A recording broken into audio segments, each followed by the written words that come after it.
Hello everyone and welcome to week 7. This week we are focusing on nutrition. And with the nutrition, we only have one chapter to focus on, and that's going to be chapter 57.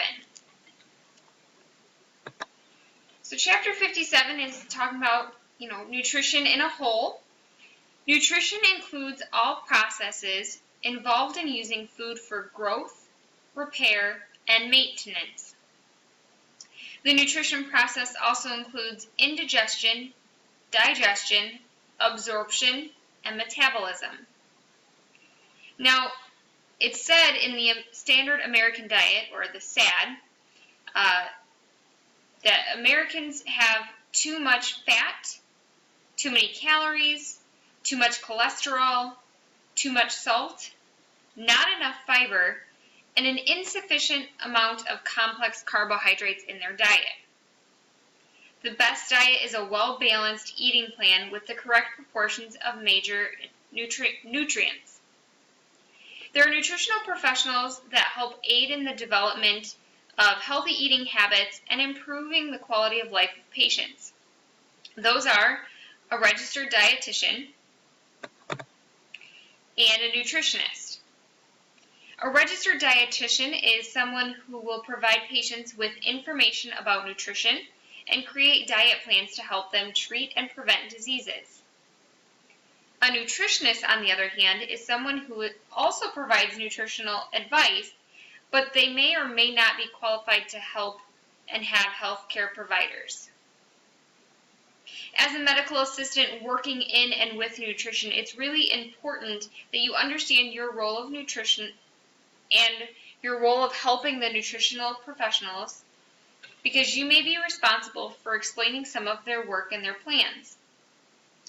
When you are part of the care team in nutrition, you may also provide the patients with education and materials on nutritional plans, assisting in research and creating patient education programs and materials as related to nutrition, complete referrals and pre-authorization for health insurance plans, and support and encourage the patients as they embark on a dietary change and promote the importance of following through with appointments.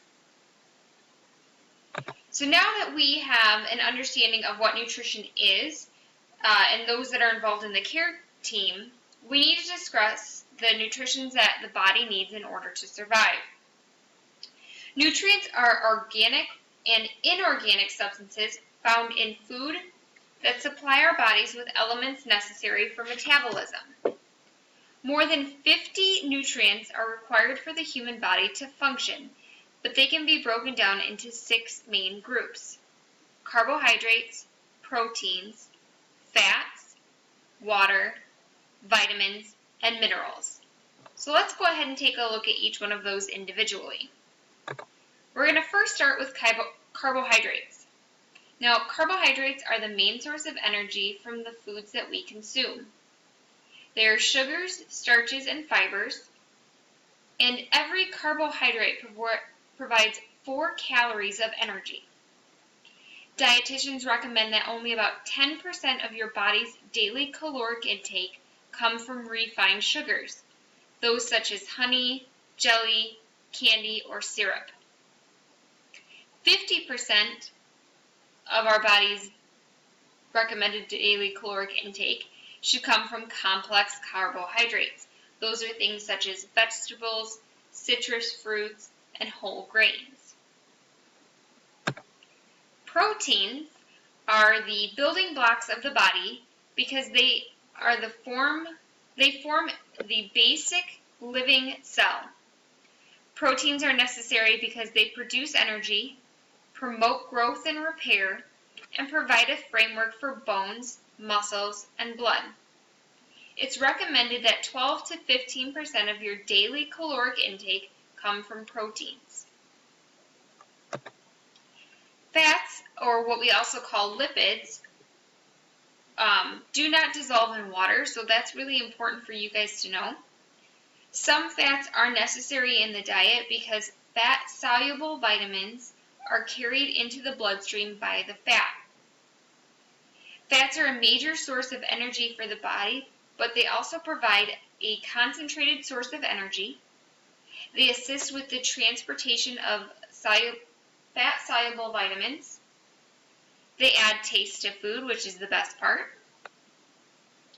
They provide a feeling of fullness for us.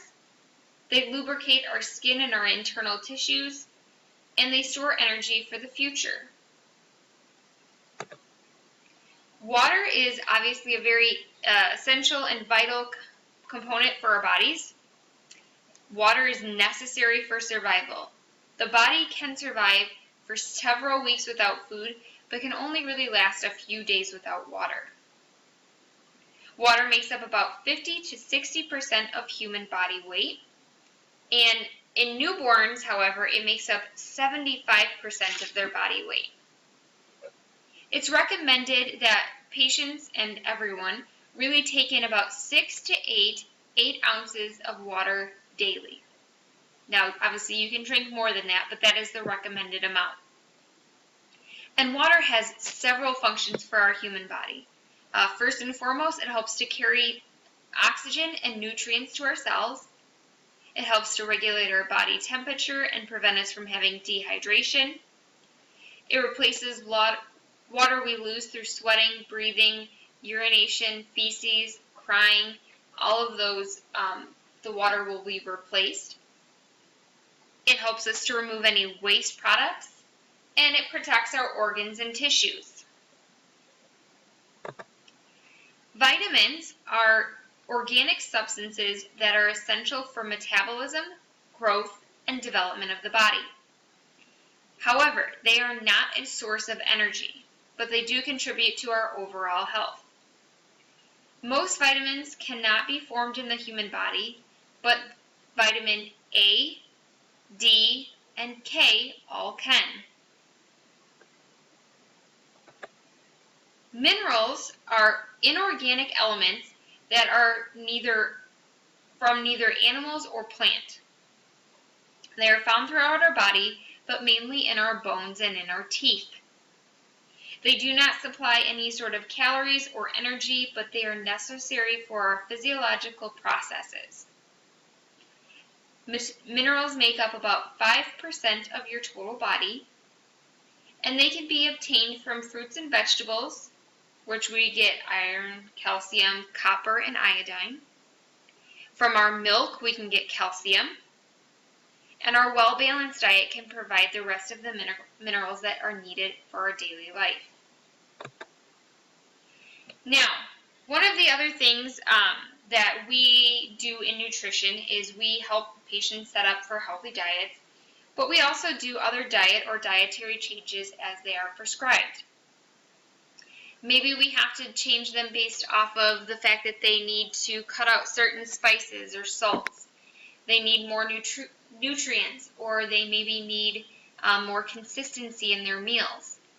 So some diets that we could prescribe are a clear liquid diet, a full liquid diet, bland diet or a brat diet, a high protein diet, and then we also have a low fat, low cholesterol diet. So let's go ahead and take a look at each of those individually. So the first ones that we look at are our liquid diets. A clear liquid diet is a diet that contains no food or milk products. This is frequently used before patients have any lab tests or surgery. And what we say people can have during a full liquid diet is clear broth, either chicken or beef. They can have plain black coffee, teas, they can have apple juice, grape juice, or cranberry juice, something that doesn't have a lot of acidity to it. They can have popsicles or plain gelatin. A full liquid diet, on the other hand, is often prescribed for patients who are unable to chew or digest solid foods. Typically, we see this with patients who have some sort of GI problem or infections, or those who have just had oral surgeries. Foods that we typically say could be on this diet are all liquids that we talked about in the clear liquid diet, so the broths, plain black coffee, the tea, and all the juices. They can have all fruits and vegetables, but they have to be strained fruits. They can have soups, milk and milkshakes, and ice cream. Then we have our bland diet. A bland diet is removing any foods that contain substances that are irritating to the GI tract. Maybe those are certain seasonings or mass amounts of fiber. Typically, we say things that are easier to digest for the stomach are what would be on this diet. So those include things that are mildly flavored, low fiber foods, milk products, cooked fruits, and no citrus juices. Now, brat diets are something you've probably heard of. This is diets that we recommend when patients have GI upset, such as diarrhea, nausea, vomiting, because these foods don't cause a lot of problems. They don't cause any further digestion upset. So we call it the brat diet. Bananas, rice, applesauce, and dry, plain toast. And the last two diets are a high-protein diet and the low-fat, low-cholesterol. So a high-protein diet is often recommended for patients who have, are overweight or obese, because this helps to control their appetite and maintain lean muscle mass, which helps them burn stored fat. What typically happens is this boosts their metabolism, so they start burning fat faster. And it's recommended that patients with this diet plan have 50% of their daily caloric intake come from protein-rich foods. Things such as meats, dairy products, or seeds and nuts. The low-fat, low-cholesterol diet is recommended for patients who have an intolerance to fat, maybe people who have gallbladder or pancreas issues, or those with liver problems. This diet will include fruits and vegetables, skim or fat-free milk, whole grains and breads, angel food cake, graham crackers, and non-fat wafers, and lean meats, particularly those of poultry and fish, as they are not very fatty. Alright, so this is where I'm going to end the video, chapter review of 57. Please make sure that you take the time to read the chapter in full. While I try to do all I can to hit all of the important topics, I don't really touch on everything. So reading your chapter will help you with your quiz this week and your discussion board, but it'll also help prepare you for your lab class. Your discussion board this week is on the topic of healthy weight. So you will be looking at different diets and lifestyles and discussing why sometimes after you lose weight, it comes back. You'll need to discuss what it is that people need to do on a regular basis to stay healthy and look good and feel good about themselves. You'll also need to discuss what is so difficult in today's society about being healthy. Please make sure that you're writing this in your own words and that your initial post is completed no later than Tuesday, November 15th by midnight, and that you have at least one response post to a classmate no later than Saturday by midnight. And lastly, this week you do have another quiz. It is a 10-question multiple choice true-false quiz. This quiz does have a time limit of 10 minutes, and please make sure that you complete your quiz no later than Sunday by midnight. Alright guys, that is all I have for you this week. If you have any questions or comments, please bring them to me either via email or phone.